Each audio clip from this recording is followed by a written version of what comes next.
Good morning and welcome to another edition of Indycar. My name's Gordon Ross. Today I'm in Maryhill, sitting among the melting flood waters and icebergs of the recent snowy weather that we just had. This is the first day actually I've been back out, able to earn some money for a change. There's been a number of tests cancelled in the last week. A lot of lessons have had to be postponed, so it's a very difficult time for most driving instructors and other people who use the road for a living. Anyway, today's news is primarily two things I wanted to speak to you about today. Many people have been asking me about blockchain, so I will explain a little bit more about blockchain and how it makes it for a tamper-proof voting system. But before we talk about that, let's have a little look at what's been going on with David Mundell this week. Now, it's been revealed in the newspapers in the last few days that one of the top advisors for the Tory Secretary of State for Scotland has been a man who was at the top of Carillion, who was in fact one of the top men in Carillion until recently, when he has left the company and become the major advisor, business advisor to Fluffy Mundell, in his bid to become the Viceroy of the new North British state. Now, this is interesting for a couple of reasons. One is that it just shows you how much the Tory party is in bed with companies like Carillion, because there's no real reason why that particular guy should have been made a special advisor to the Scottish Secretary. There's no reason whatsoever. But there's also been a lot of activity in the Scottish, or the Scotland office as it's now known, and there's been a rapid ramping up of the staffing levels at the Scotland office prior to the Brexit negotiations. Now, this is interesting because it's obvious that they're preparing to take back control of Scotland, and so they're building up a new civil service in Edinburgh, headed up by Fluffy Mundell and advised by a man who bankrupted one of the biggest companies in the United States. Now, to me, that doesn't say confidence. That doesn't inspire confidence in me that if the Tories were to ever take power back again in Scotland, that they'd be in any way capable of running the country properly, and very far from it, in fact. Remember that Mr. Mundell is just a solicitor to trade. He's not any kind of a businessman. And so what we're seeing here is that the Tories' cronyism at work again.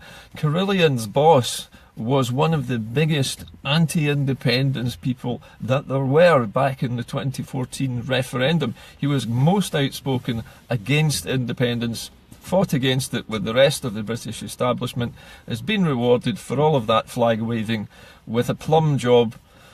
I don't know what he's earning from the Scotland office, but I'll be very surprised if the Scottish taxpayers aren't paying this guy a sum of money to sit as a senior advisor to David Mundell. Now, the other thing I wanted to speak to you about today is blockchain. You'll hear this word a lot recently. Blockchain is a method of keeping an online ledger. Now, many people have been confused about what this means. Is it an electronic voting system? Is it some kind of computer program? Well, no, it's not.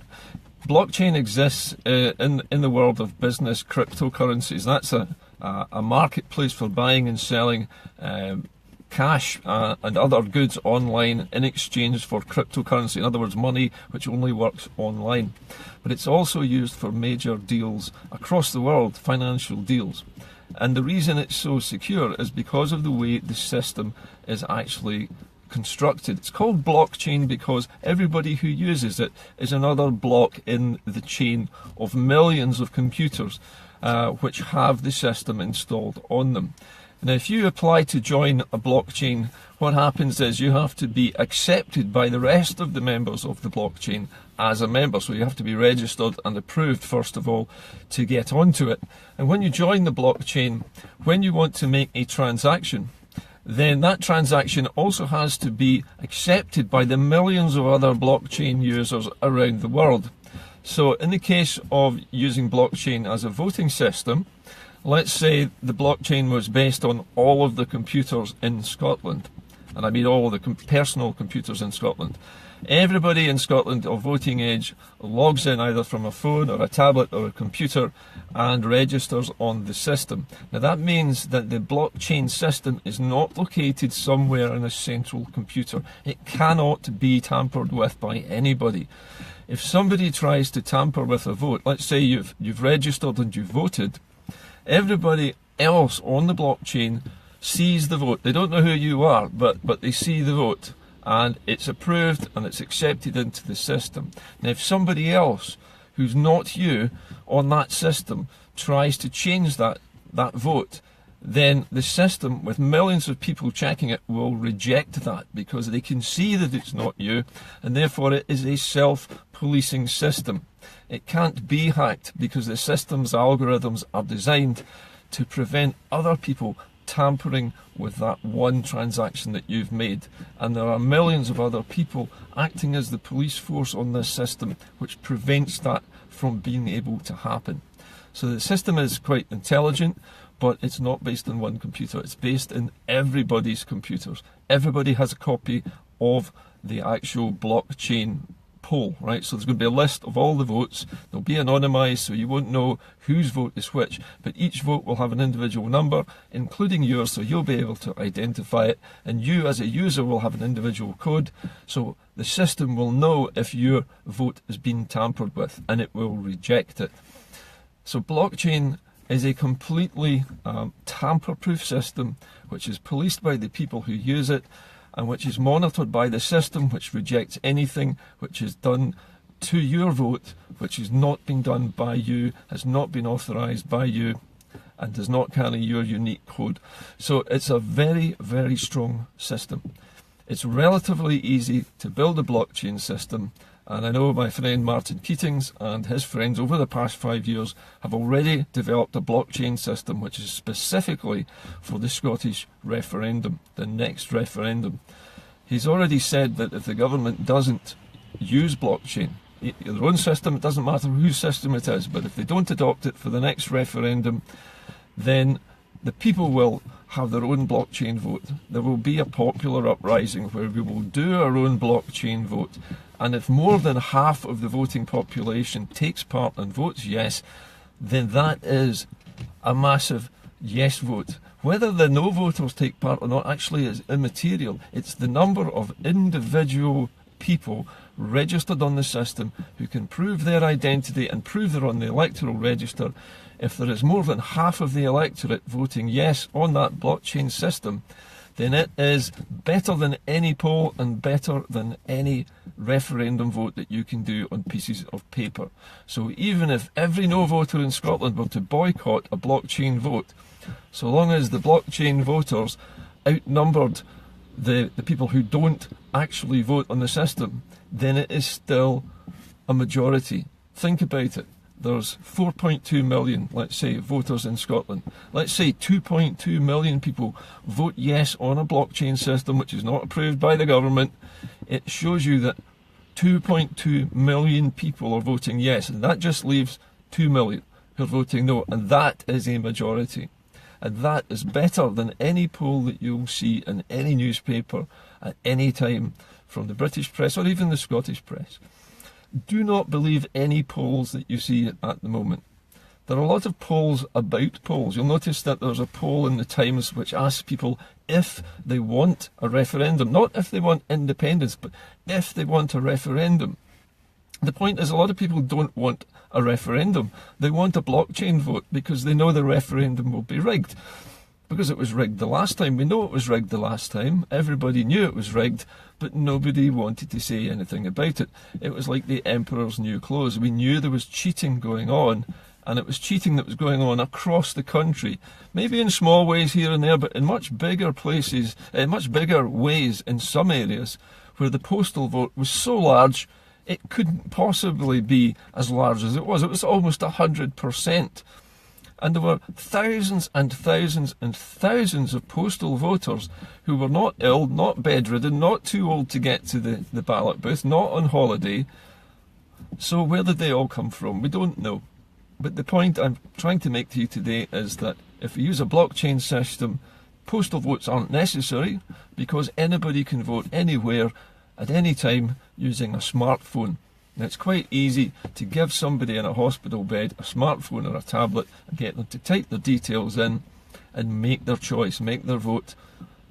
It doesn't have to be coerced in by anybody. The system is so simple, you don't need to have ever used a computer before in your life to do it. You just have to enter your name, a few personal details about things like your national insurance number, your date of birth, where you were born, your mother's name, that kind of thing that you do for a bank account, and everybody does that anyway. And you can then vote. So you don't even need to take people into nursing homes and tell them how to vote, which is what's been going on in the past. You can simply give them a big tablet and say, put your name and details in here and make your vote. This is the new way that voting is done. And people can make their vote. But the nice thing is they know that their vote will count. And it won't be tampered with. It can't be removed. It can't be rejected as spoiled, because there's no way to spoil a ballot in blockchain other than not voting at all. If you don't vote at all, then you have no say in the outcome. It's the same as any other democracy. So I hope I've made things a little bit clearer for you today with blockchain. But the best way to think of blockchain is not one system, but it's a system which everybody has a copy of. It's like you've got access to the big book of votes, and everybody around the country can see it, and they'll be able to see if any vote has been changed by any unauthorised user, and it will be rejected. There is no way that the Tories or the British government or the British state or MI5 or MI6 or GCHQ can bust into a blockchain and rig it. They just can't do it. It would be instantly seen and it would be instantly rejected. So that's all I have to say. Blockchain is coming. It's a question of whether the government, or I'm talking about the Scottish government here, it's a question of whether the Scottish government actually takes up blockchain before the people do. Because the people are going to take blockchain up anyway, whether the government does it or not. Remember, we, the people, are the ones who've been told that we are to tell the government when it's time for independence.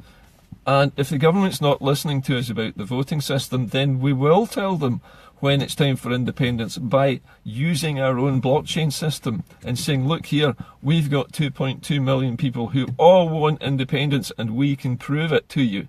Blockchain doesn't lie, and you can get the finest computer minds in the world to analyse our data and you will not find any tampering in it anywhere. So that's the point, ladies and gentlemen. Blockchain is coming whether you like it or not, but it's fair.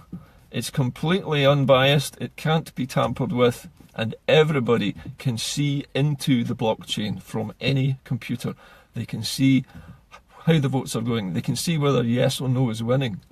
And they can't question it. Even we, if we were losing it, we wouldn't be able to question it. But likewise, if the no voters are losing it, they cannot question that result. If they've decided to boycott the system and not vote, then they lose. Because they're not participating means they don't appear on the blockchain, which means they're going to appear off the blockchain. So a non-vote is a no-vote, effectively, with blockchain. And that's the wonderful thing about it. If it's rolled out nationally and every yes voter votes in it, and the yes vote exceeds the number of people still on the electoral register who haven't voted, then we win. Simple as that. It's a very easy system to understand once you get the basic principles. Anyway, I'll be back later on in the week to give you some more news as it happens, but I thought I'd just catch up with you. It's been a long weekend, been a frustrating one for me because of the weather, but I'm back now and I'll hopefully bring you some more news and analysis as it comes. The next Indycar should be tomorrow, so hopefully I'll see you then. Okay, bye bye for now.